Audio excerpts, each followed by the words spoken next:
The morning sky above Kepler 442b burned crimson as three suns rose over the sprawling alien metropolis of Zephyria Prime. Marcus Chun pressed his face against the reinforced glass of his detention cell, watching the endless stream of hovering vehicles weave between the towering spires of the Valdorian Empire's regional capital.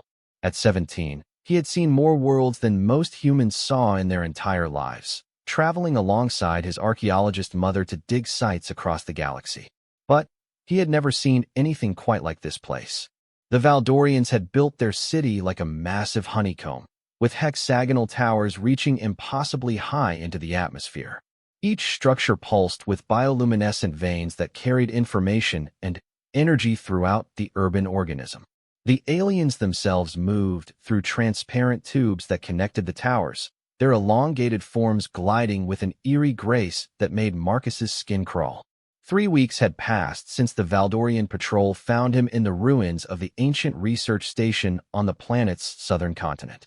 His mother's expedition had been studying pre-spaceflight civilizations when the Empire declared the entire sector off-limits to human activity. Dr. Sarah Chun had refused to abandon 15 years of work, insisting that scientific discovery transcended political boundaries. The Valdorians disagreed. Marcus touched the crude bandage on his shoulder where the patrol's energy weapons had grazed him during his capture. His mother hadn't been so lucky. The memory of her final moments played endlessly in his mind, the way she had pushed him toward the escape pod, even as the Valdorian soldiers surrounded them. Her last words echoed in the sterile air of his cell, "Find your father. Tell him what happened here." The problem was that Marcus barely knew his father. Colonel James Chun had been deployed with the Terran Marine Corps for most of Marcus's life, fighting in conflicts across the Outer Rim territories. Their relationship consisted mainly of brief video calls and birthday messages sent across the vast distances of space. Marcus knew his father was respected in military circles, but the details of his service remained classified. All he had was a name, a rank, and the knowledge that somewhere in the galaxy, a man shared his DNA and his stubborn streak. A soft chime interrupted his thoughts. The cell's energy barrier flickered and disappeared, revealing 2 Valdorian guards in their characteristic bioarmor. The aliens stood nearly 8 feet tall, their pale blue skin covered in intricate patterns of scales that shifted color based on their emotional state. Currently, both guards displayed the deep purple hues that Marcus had learned indicated official business. Human designation Marcus Chun. The lead guard spoke through a translation device that gave its voice an unnatural metallic quality. "You have been summoned before the Tribunal of Colonial Justice. Your trial begins now." Marcus stood slowly, his legs stiff from weeks of confinement. The guards flanked him as they walked through corridors lined with the same bioluminescent veins that powered the city above. Other prisoners shuffled past in shackles, most of them human colonists who had violated some arcane imperial regulation. The Valdorian Empire had expanded rapidly across this sector of space, absorbing dozens of species into their rigid hierarchical system. Humans were considered a particularly troublesome addition to their galactic order. The tribunal chamber was a vast circular room with tiered seating that rose toward a domed ceiling painted with star charts. 3 Valdorian judges sat behind a curved bench that seemed to grow directly from the living walls. Their ceremonial robes shifted through rainbow patterns that hurt Marcus's eyes to look at directly. Behind him, the gallery was filled with alien observers, their various forms creating a nightmare menagerie of shapes and textures. "The accused will state his full designation for the record," commanded the center judge, whose elaborate headdress marked him as the senior authority. "Marcus David Chun, citizen of Earth, age 17 standard years," Marcus replied, his voice echoing strangely in the acoustic chamber. "You stand accused of trespassing on restricted imperial territory, interfering with archaeological preservation sites, and resisting lawful detention by imperial forces. How do you answer these charges?" Marcus had spent 3 weeks thinking about this moment. He could plead ignorance, claim that his mother had forced him to accompany the expedition. He could beg for mercy, promise to never again venture into Valdorian space. Instead, he thought of his mother's final moments and made a different choice. "I answer that your empire has no right to claim territory that doesn't belong to you." My mother was conducting legitimate scientific research on sites that predate your civilization by thousands of years. You murdered her for the crime of seeking knowledge. The judge's robes flashed angry reds and oranges. Murmurs rippled through the alien gallery. The senior judge raised one clawed hand for silence. The human demonstrates the typical arrogance of his species. You believe that your quest for knowledge supersedes imperial law.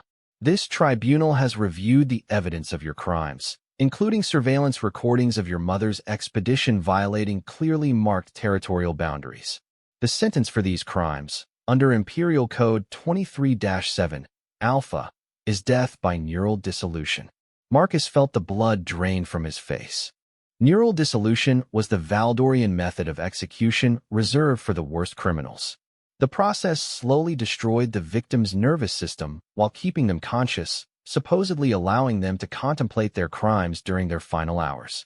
He had heard rumors that the Empire used it as a demonstration of their power over subjugated species.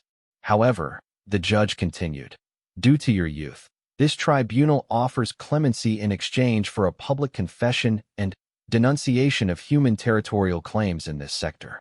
You will broadcast a message to your species warning them away from imperial space, and, in return, you will be sentenced to life imprisonment rather than execution.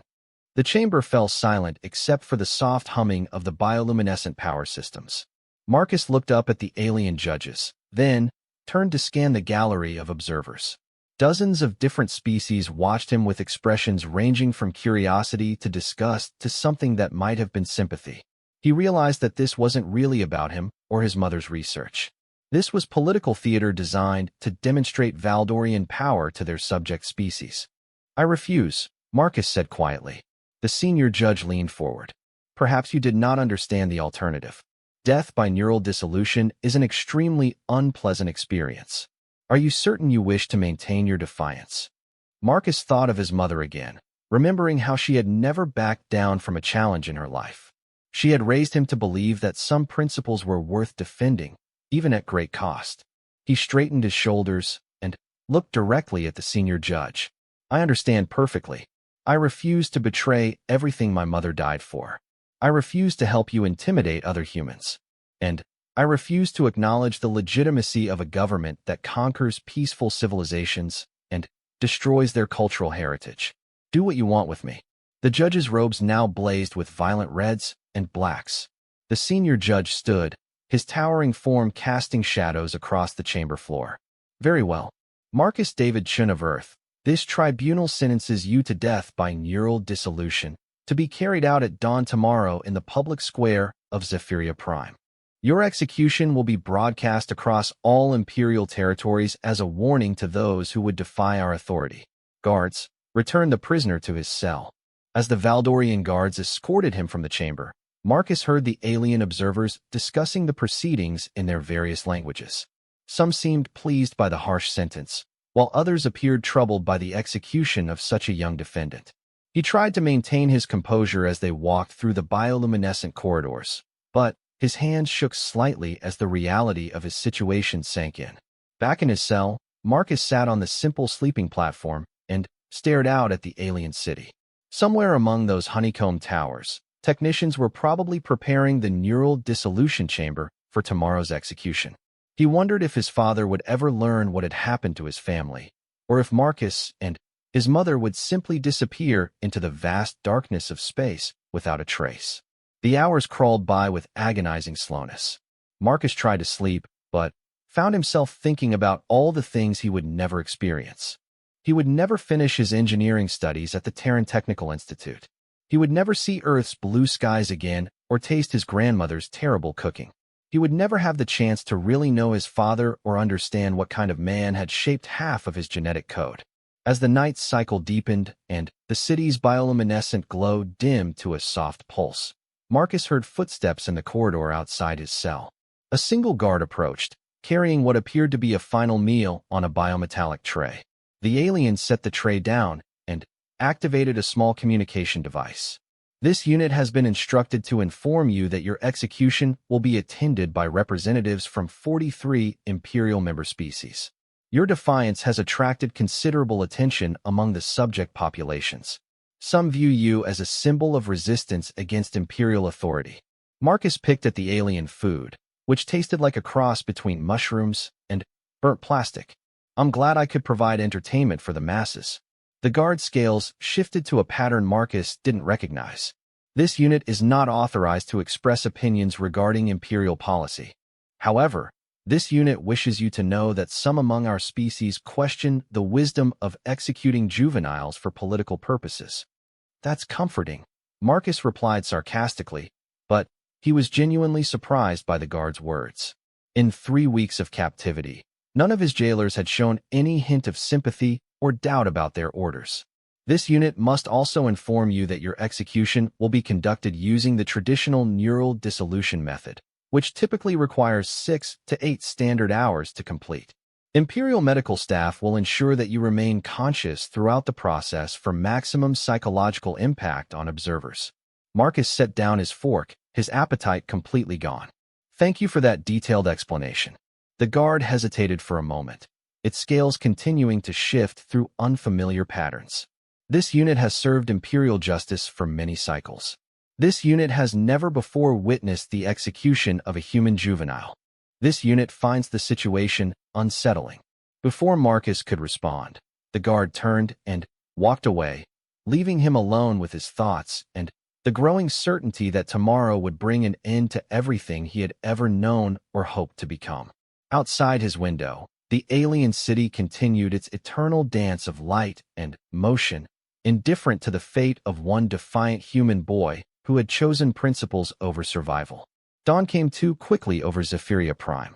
Marcus had managed perhaps 2 hours of restless sleep before the changing light patterns in his cell indicated that his final day had begun.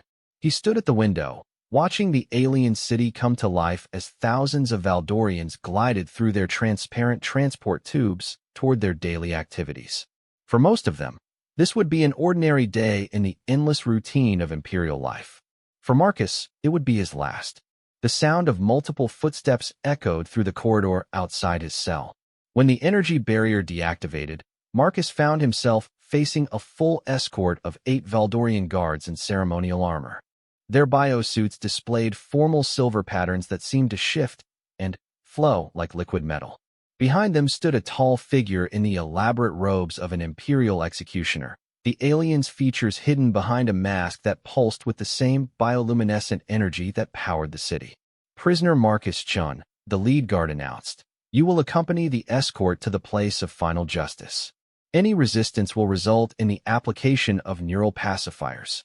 Marcus had seen the effects of neural pacifiers during his 3 weeks of captivity. The devices could override a being's nervous system, forcing them into compliance while leaving their consciousness intact. It was another example of Valdorian technology designed to maximize psychological impact rather than simply achieving practical results. I understand, Marcus replied, stepping forward. Let's get this over with. The procession moved through corridors Marcus had never seen before, decorated with ancient Valdorian artwork depicting the Empire's conquest of various worlds. The images were disturbing in their casual portrayal of violence, showing alien soldiers subjugating species after species in the name of Imperial order. Marcus wondered how many other young people had walked these same halls toward their deaths, victims of a system that viewed dissent as a disease to be eliminated. They emerged into the central square of Zephyria Prime, a vast circular plaza surrounded by the towering honeycomb structures that defined Valdorian architecture. The space was filled with thousands of alien beings from dozens of different species, all gathered to witness the execution of a human boy.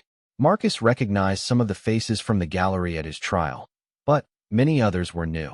He realized that word of his defiance had spread beyond the original observers. In the center of the plaza stood the neural dissolution chamber, a crystalline structure that seemed to grow from the ground itself. The device resembled a twisted tree made of transparent metal, its branches reaching toward the sky like grasping fingers. Bioluminescent tubes snaked around its base, pulsing with energy that would soon course through Marcus's nervous system. Imperial technicians moved around the chamber, making final adjustments to ensure that the execution would proceed according to protocol. A viewing platform had been erected near the chamber, filled with high-ranking Imperial officials, and representatives from various subject species. Marcus spotted the three judges from his trial, their ceremonial robes now displaying patterns of satisfied justice. Behind them sat ambassadors and colonial administrators, the bureaucrats who managed the Empire's vast territories in the name of Valdorian supremacy. The crowd parted as the escort approached the chamber. Marcus heard voices speaking in dozens of different languages, some expressing approval of the harsh sentence, while others seemed troubled by the spectacle. He caught fragments of conversation translated through universal communicators worn by various aliens in the crowd. Some called him a terrorist who deserved his fate, while others questioned the wisdom of executing someone so young for nonviolent crimes. As they reached the base of the neural dissolution chamber, the Imperial executioner stepped forward and began reading from a traditional scroll. The alien's voice carried across the plaza through amplification devices built into the surrounding architecture. Citizens and subjects of the glorious Valdorian Empire, you have gathered to witness the execution of Marcus David Chun, a human criminal convicted of territorial violation, archaeological interference, and defiance of imperial authority. Let this demonstration serve as a warning to all species within our domain that resistance to lawful imperial governance will not be tolerated. Marcus looked up at the chamber's crystalline structure, noting the elegant engineering that had gone into creating such a sophisticated torture device. The Valdorians were clearly a highly advanced civilization, which made their casual cruelty all the more disturbing. They had the technology to solve most of the galaxy's problems, yet they chose to use their abilities to maintain power through fear and intimidation. The executioner gestured toward the chamber's entrance, a iris-like opening that dilated to reveal the interior mechanism. Marcus could see neural interface cables hanging from the ceiling like organic tentacles, waiting to connect with his nervous system. The process would begin with complete paralysis, followed by the slow destruction of his pain receptors to ensure maximum suffering. Valdorian execution methods were designed to take hours rather than minutes, allowing observers to fully contemplate the consequences of defying imperial will. Does the condemned have any final words before sentence is carried out? The executioner asked, following the ritual established by countless previous executions. Marcus looked out at the crowd of alien faces, some curious, some hostile, some clearly uncomfortable with what they were about to witness. He thought about his mother's final words, her insistence that he find his father and tell him what had happened. That would never happen now, but perhaps he could leave a different kind of message. "My name is Marcus Chun," he called out, his voice carrying across the silent plaza. "I am 17 years old, a citizen of Earth, and the son of Dr. Sarah Chun, who died defending the principle that knowledge belongs to all sentient beings. My mother spent her life studying the civilizations that came before us, trying to understand how we can build a better future for all species." He paused, looking directly at the viewing platform where the Imperial officials sat. "The Valdorian Empire claims to bring order to the galaxy, but what I see here is a system built on fear and oppression. You maintain control by convincing conquered species that resistance is futile, that anyone who challenges your authority will face consequences too terrible to contemplate." The crowd stirred uneasily. Some of the Imperial officials on the viewing platform were speaking urgently among themselves, clearly uncomfortable with Marcus's impromptu speech. The executioner stepped forward as if to interrupt, but the senior judge for Marcus's trial gestured for the ritual to continue. Apparently, they wanted the condemned human to fully incriminate himself before his final moments. "But here's what you don't understand about humans," Marcus continued, his voice growing stronger. "We don't submit easily to tyranny, no matter how overwhelming the odds. Every generation of my species has produced people willing to die for their principles. You can execute me, but you can't execute the idea that freedom is worth fighting for." Now the crowd was openly murmuring, with some aliens nodding in agreement while others called for the execution to proceed. Marcus realized that his words were having an effect beyond what he had expected. Many of the subject species in the Empire had their own histories of resistance and struggle. His defiance was reminding them of their own lost freedoms. "I want every being in this plaza to remember that the Empire's power comes from your compliance. They rule because you allow them to rule. Every time you follow an unjust order, every time you stand silent while others are oppressed, you become part of the system that destroys innocence and crushes hope. The executioner had heard enough. The alien gestured to the guards, who began moving Marcus toward the chamber entrance. As they positioned him at the threshold of the device, Marcus caught sight of movement in the crowd. A group of humans had somehow managed to reach the front ranks of observers, and they were beginning to sing something that sounded familiar. It took him a moment to recognize the tune of Amazing Grace, though the words had been changed to something about freedom and resistance. Other species began joining the impromptu song, each adding their own traditional melodies to create a strange harmonic chorus that echoed off the surrounding towers. The Imperial guards looked confused, clearly uncertain how to respond to this unexpected display of solidarity. The officials on the viewing platform were speaking more urgently now, some of them pointing at specific sections of the crowd where the singing seemed most organized. As the guards connected the first neural interface cable to Marcus's spine, he felt a strange sense of peace settling over him. He had accomplished something he hadn't expected. His execution was becoming a rallying point for resistance rather than a demonstration of Imperial power. The Valdorians had made a tactical error by allowing him to speak publicly, and now their carefully orchestrated intimidation display was turning into something else entirely. The second cable connected to his skull, and Marcus felt his motor control beginning to slip away as the chamber systems took control of his nervous system. But his consciousness remained clear, allowing him to witness the growing chaos in the plaza. The singing had spread to include thousands of voices, creating a wall of sound that seemed to shake the very foundations of the Valdorian towers. Imperial security forces were moving through the crowd now, trying to identify and arrest the leaders of the impromptu demonstration. But the singing had become too widespread to suppress, involving too many different species to target effectively. Marcus watched through the chamber's transparent walls as scuffles broke out between guards and protesters, the carefully controlled execution ceremony dissolving into something approaching a riot. The neural dissolution process should have begun by now, but Marcus noticed that the technicians operating the chamber seemed to be having technical difficulties. They were frantically checking readouts and adjusting settings, their scales shifting through patterns that indicated frustration and confusion. One of them was speaking urgently into a communication device, apparently calling for assistance from senior technical staff. Through the growing chaos, Marcus heard a new sound cutting through the alien songs and shouting crowds. It was a deep thrumming that seemed to come from the sky itself, growing louder with each passing moment. He managed to turn his head slightly, looking up through the chamber's crystal walls to see dark shapes descending through the atmosphere above Zephyria Prime. The shapes resolved into human military vessels, their angular hulls bearing the insignia of the Terran Marine Corps. Marcus counted 12 heavy assault shuttles and at least 30 single-seat fighters, all diving toward the plaza with the unmistakable intent of people who had not come to negotiate.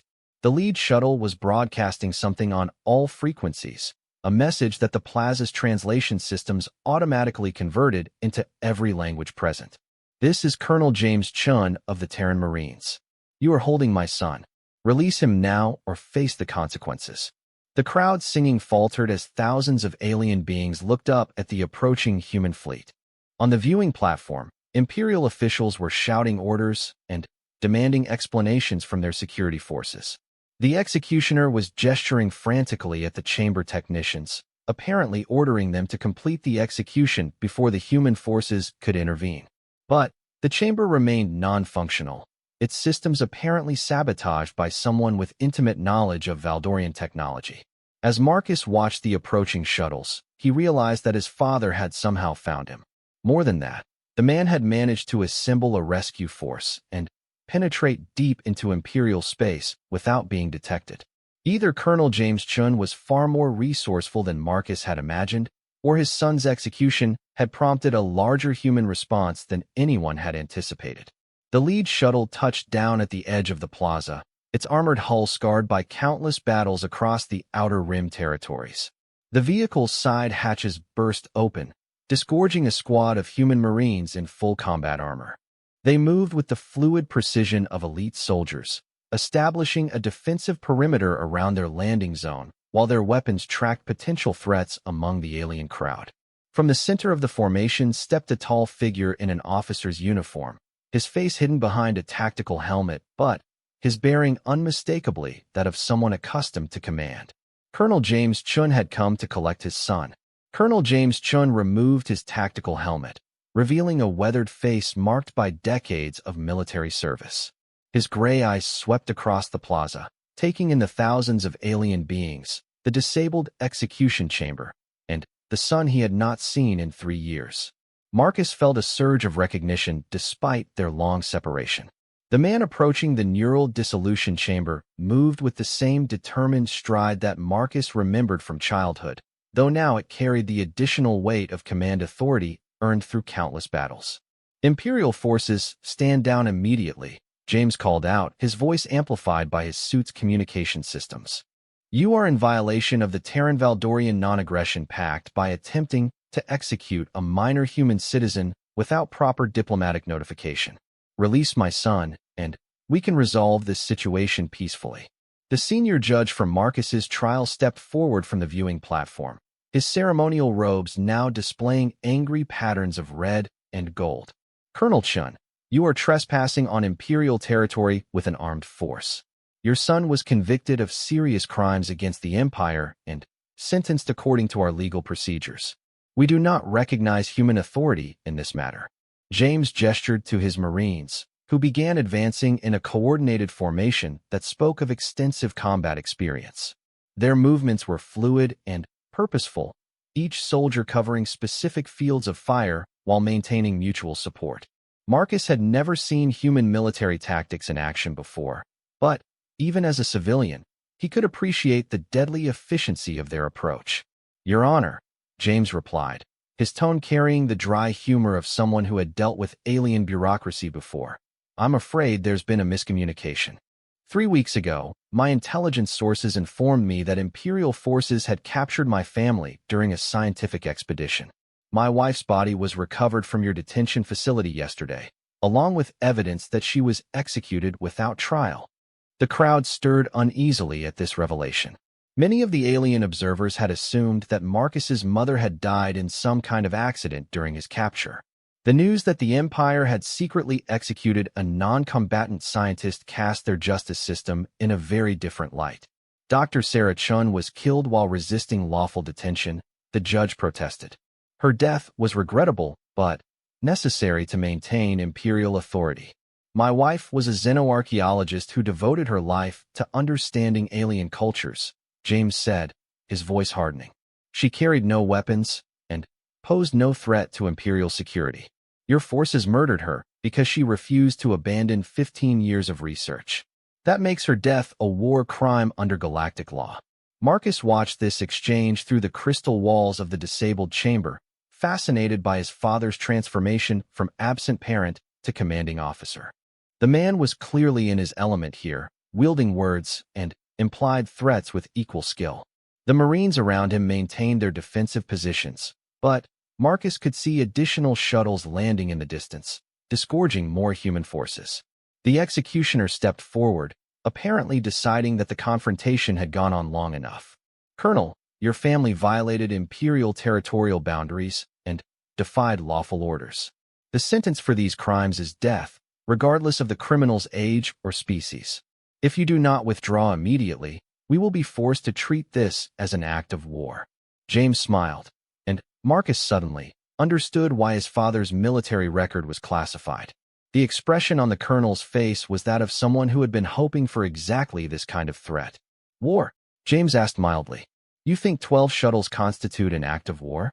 Your Honor, you've clearly never seen what happens when humans decide to actually fight somebody." He touched a control on his wrist, and the sky above Zephyria Prime suddenly filled with new shapes. Dozens of human warships were dropping out of faster-than-light travel, their hulls bristling with weapons systems that made the local Imperial defenses look like children's toys. The vessels were massive, some of them easily twice the size of the largest Valdorian cruisers. They took positions in orbit around the planet with movements that suggested this entire operation had been planned down to the smallest detail. "You see," James continued conversationally. When your forces captured my son, they made a critical error in judgment. They assumed that one human family was insignificant in the larger scope of galactic politics. What they didn't realize is that my wife was one of our most respected xenoarchaeologists, and my son is a 17-year-old boy whose execution has become a symbol of imperial brutality. The crowd of alien observers was now openly agitated, with many species represented clearly recognizing the human warships as a threat to the entire system. Imperial security forces were trying to maintain order, but their attention was divided between the growing unrest in the plaza and the sudden appearance of a major human fleet. Marcus felt the neural interface cables detaching from his spine and skull as the chamber's systems finally shut down completely. Sensation returned to his limbs in a rush of pins and needles, but he managed to stand and walk toward the chamber's iris opening. As he emerged from the crystalline structure, he found himself looking directly at his father for the first time in 3 years. "Hello, son," James said quietly. "Sorry I'm late." "You're actually right on time," Marcus replied, surprised by how steady his own voice sounded. "I was starting to think this was going to be a very bad day." "It's about to get worse for some people," James assured him, "but not for us." The senior judge was conferring urgently with other imperial officials, clearly trying to find a way to resolve the situation without losing face in front of their subject species. The crowd was still singing, though the melody had shifted to something more triumphant than defiant. Marcus realized that his near execution had accomplished something unprecedented.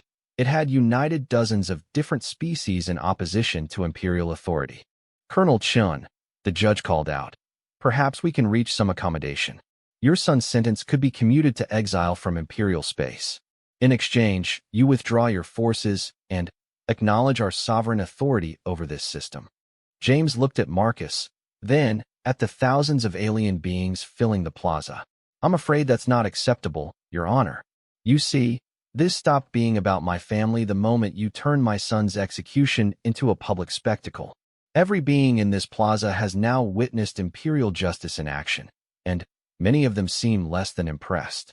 He gestured toward the crowd, where Marcus could see clear divisions forming between different species. Some aliens were gravitating toward imperial security forces, apparently still loyal to the existing order. But others were moving away from the guards, clustering around the human marines who had taken defensive positions throughout the plaza. "What's happening here," James continued, "is what humans call a teachable moment. Your empire has spent centuries convincing conquered species that resistance is futile, that your technological superiority makes rebellion impossible. But my fleet represents something you didn't account for. What happens when one of your victim species develops enough military capability to fight back effectively?" The executioner raised one clawed hand, pointing at the human forces. "You dare threaten the Valdorian Empire? We control 47 star systems and have military assets you cannot possibly comprehend." 47 systems, James mused. "That's impressive. Of course, humans now control 93 systems, with full military production capabilities in 32 of them. Our technological development has accelerated considerably since we achieved faster-than-light travel.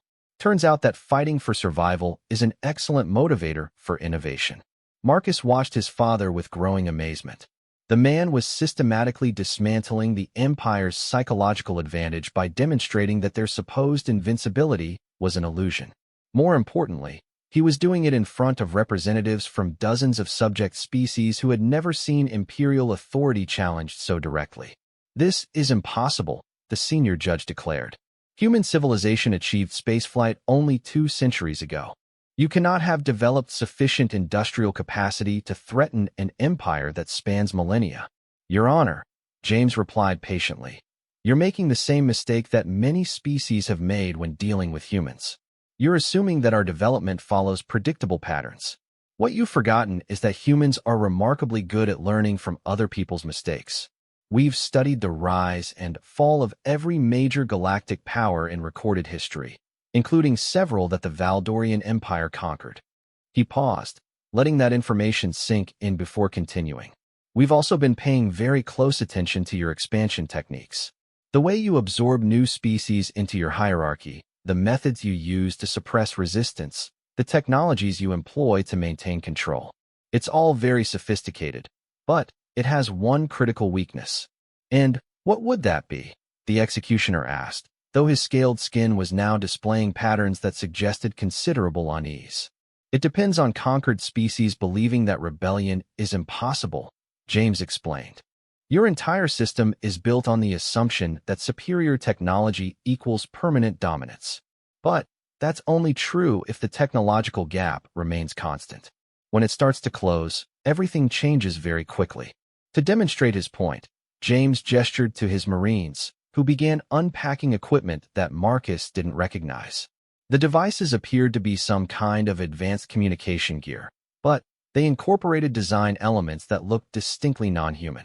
As the soldiers activated the systems, holographic displays appeared throughout the plaza, showing detailed intelligence about imperial military capabilities, political structures, and economic vulnerabilities.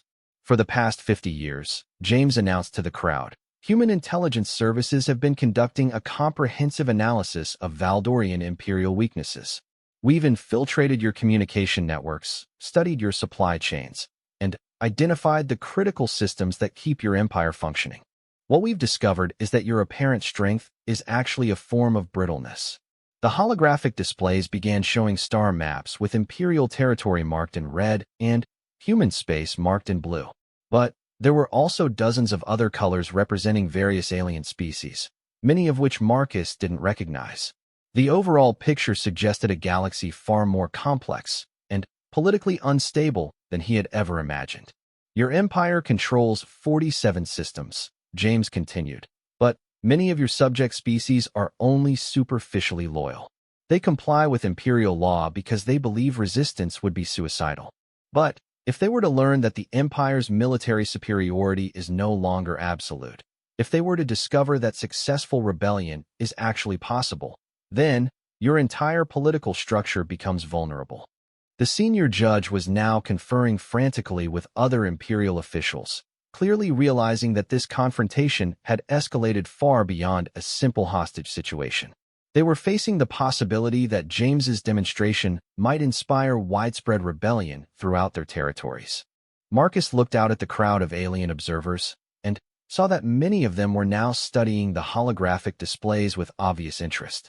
Representatives from species he couldn't identify were taking detailed recordings of the intelligence data, presumably to transmit back to their home worlds.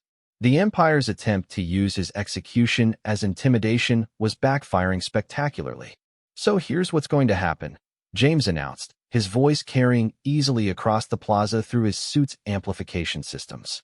My son and I are going to walk back to our shuttles and depart this system. Any attempt to interfere with our withdrawal will be met with appropriate force.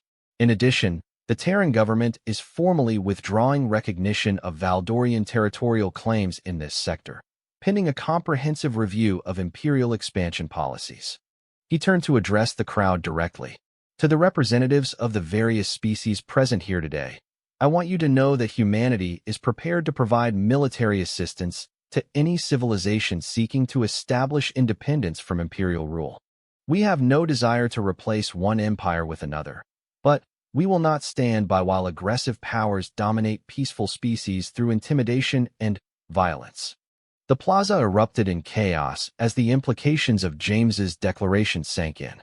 Some aliens began cheering, others started arguing among themselves, and imperial security forces looked increasingly uncertain about their orders. Marcus realized that his near execution had become the catalyst for something much larger than anyone had anticipated. As father and son walked together toward the waiting shuttles, Marcus felt a strange mixture of pride and apprehension. His defiance in the face of execution had inspired others to question imperial authority, but it had also apparently started what might become a galactic war. The future was suddenly full of possibilities he had never imagined, both wonderful and terrifying. Behind them, the disabled neural dissolution chamber stood empty, its crystalline structure reflecting the chaos of a plaza where the balance of power was shifting in ways that would reshape the entire sector. The Valdorian Empire had executed a human boy in spirit, but in doing so, They had awakened something far more dangerous than one defiant teenager. They had awakened humanity's protective instincts, and, as James had implied, that was something the galaxy had never experienced before.